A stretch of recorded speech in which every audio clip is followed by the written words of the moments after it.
Welcome to Vlognica. We're in my kitchen now, which doesn't mean we're doing any cooking videos. No, I thought because I'm posting so many videos this week, I would give you a little insight into how I make YouTube videos, because I know that some of you are creators yourselves or aspiring creators, and this is just how I do it.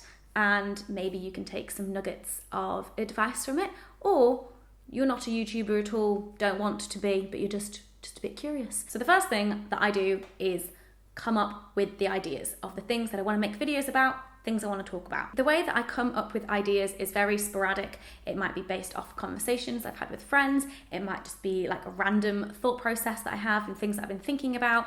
It might be based off YouTube videos I've watched, articles I've read, films, books I've read. My ideas can just kind of come from living my life and consuming things. And then also definitely this year, a lot of my videos come from personal experiences and wanting to share those and talk about those. I am a basic bitch and I just use the Notes app in my phone to track all of my video ideas. I like it, it's super easy. I can get it on all of my devices. For me, one of the easiest ways to come up with ideas is to package it as a series. I really like creating something that is a series because it gets me excited about it, it gets other people excited about it. I like doing episodes, episodic things.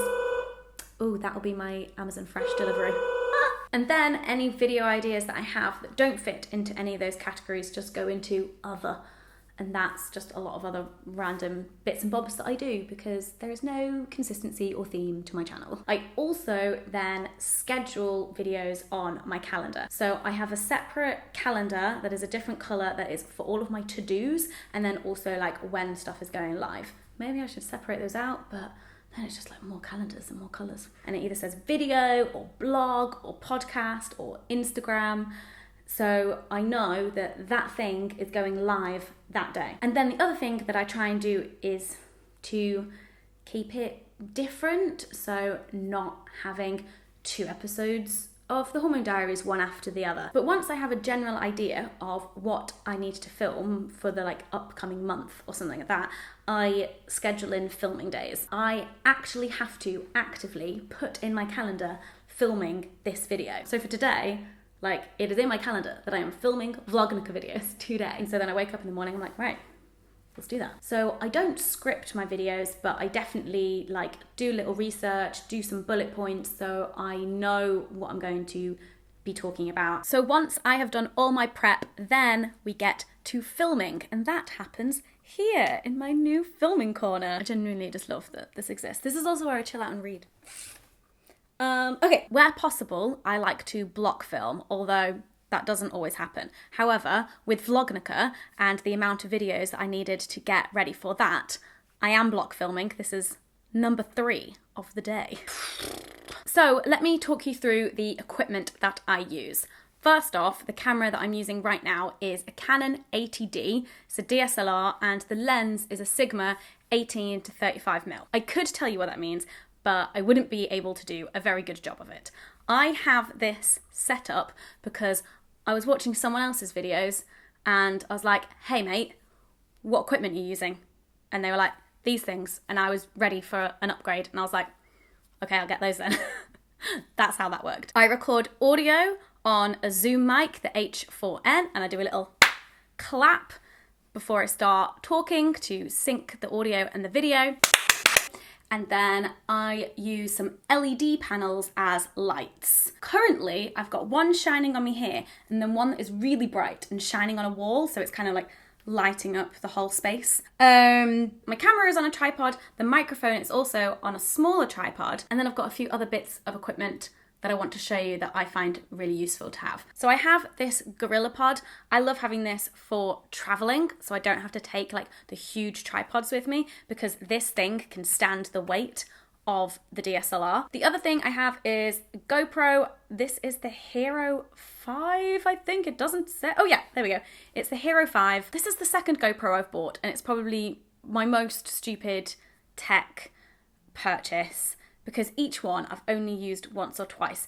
But when you do use it, it is very handy. I have learnt my lesson though, and I am not going to upgrade this because it does what I need it to do, and there's no point in me spending any more money on more GoPros when I don't really make the kind of videos that require a GoPro. This is my vlogging camera. Most of the travel vlogs that you'll have seen on my channel were filmed on this. It is the Sony RX100 Mark III. It's got a flip out screen, so it's very easy to use and to vlog with. It's just a point and shoot.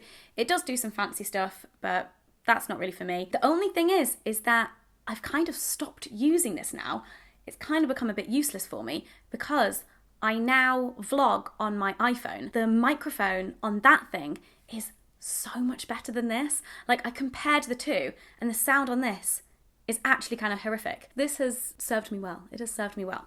Boop. So speaking of my iPhone, here's my iPhone. I've just been filming some behind the scenes of this. It's the iPhone XS, but then I have this little iPhone tripod, Gorilla Pod thing, which is really handy. So when I've been doing little vloggy bits, it's just so easy just to plop down. And then also this bit twists, so I can do Insta lives like this. I think I've done one Insta live before like that, so I'm not having to hold onto the phone. So this is very handy.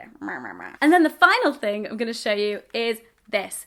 This is my rechargeable battery thing. So my microphone, the Zoom mic, takes AA batteries, and I was getting through them so fast, because what you don't want to happen is to be halfway through filming and the battery runs out. So I always change the battery probably way before I actually need to. But now, just purchase some rechargeable batteries and save yourself a lot of money and a lot of stress. Seriously. And just before I'm done filming, if I remember, I will pose for some thumbnails.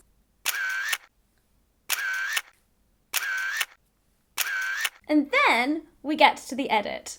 I'm not actually editing this. This is just for show. But I have edited my own videos in the past. When I have edited my own videos, I use Final Cut Pro X or 10. What do Apple want us to say? 10X? They want us to say 10. I now work with some editors, which is really, really helpful for me in terms of offloading and outsourcing a thing that I'm not very good at and that takes a lot of time. So I take all of the footage, I upload it into Dropbox. You cannot tell that there's Dropbox. For Vlognica as well, because that's super busy, again, you cannot see this, I have a spreadsheet, a Google sheet of all of the videos, what status it's in, has it been filmed, is it scheduled, is it edited, are the files all in the Dropbox, and then some of my notes about how to edit it and how to piece it together. So that's all in the spreadsheet, and me and Ariel have access to this so that we can update each other on how it's all going. I love my organizational systems. I also occasionally work with other editors, so I've worked with Rebecca Monroe a few times, and she's filmed and edited stuff. I'm working with Sam Angle on all of the PlayStation vlogs, so he's editing all of those. It's great. It means that you get more interesting videos because they bring something else to the content. It's great. When I have edited my own videos, I use my iPad and the Apple Pencil and this app called Procreate to make the thumbnails. So what I do is I take the image that I have and I put it into Procreate, and then literally just do a white line around what I want to outline. So my face, or if I'm holding up any objects. I really love the amateurish, it looks like anyone could do it kind of look. Yay! Nailed it. I don't think this is going to be the thumbnail. Maybe Ariel will make a better one. She also does that kind of style of things, so I really like that. So once the video is edited, I might have some notes and I send those back, and then the final edit comes back, and then it is time to upload. And then finally, once everything is ready to go, it is upload time. So sometimes my video will be uploaded, unlisted, ready to go weeks before it's actually due to go live. Other times, a few hours. So that varies. I like to try and have stuff all in the queue, just like ready to be pinged out like as early as possible. So I upload all of my videos unlisted, and that means that it's not public, but if I sent the link to anyone, they could watch it. And the reason why I do that is because one of the perks for my patrons, if you're interested in joining a little Patreon family, please do come along. I'll leave links in the description. One of the perks is getting videos a day early. Some of the patrons will like leave comments on the video, and then when the video goes live, there are some people like, how are people commenting on this 18 hours ago when it only went live an hour ago? And it's like, this is why. And there's also this thing called YouTube channel members, but I don't really use that as much. But that is another option where you can become a Hannah Witton channel member, and you'll also get early videos. The other thing that I make sure I do before everything goes live is captions. So I use this service called rev.com. It costs $1 a minute, and they guarantee a 24-hour turnaround time, but I've experienced it way shorter than that. If you're interested, I have an affiliate discount code for Rev, so you get $10 off your first order if you use my code, and I get a little monetary kickback from that. So the video is unlisted. It's been sent to patrons and channel members. It has captions. It also now has a thumbnail and a title and a description and some tags. All of that jazziness is done. And then it's time to make it live. So generally, I post a video every Tuesday. It's usually in the evening time, but I don't schedule a specific time because it really depends what I'm up to.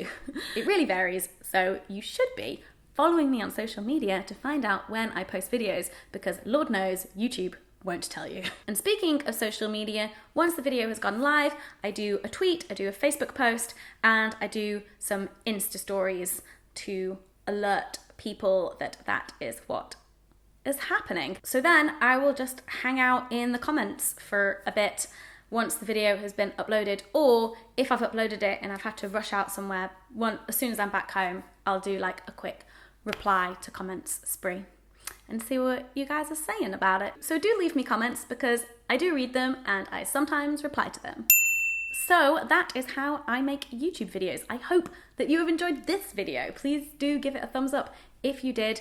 And again, let me know in the comments your processes of how you make videos. If you're a creator yourself, or if you've got other stuff that you create, how do you do that? What is your process? Don't forget to subscribe again, hit that notification bell. If it works, who knows? Right, I will see you tomorrow. Bye.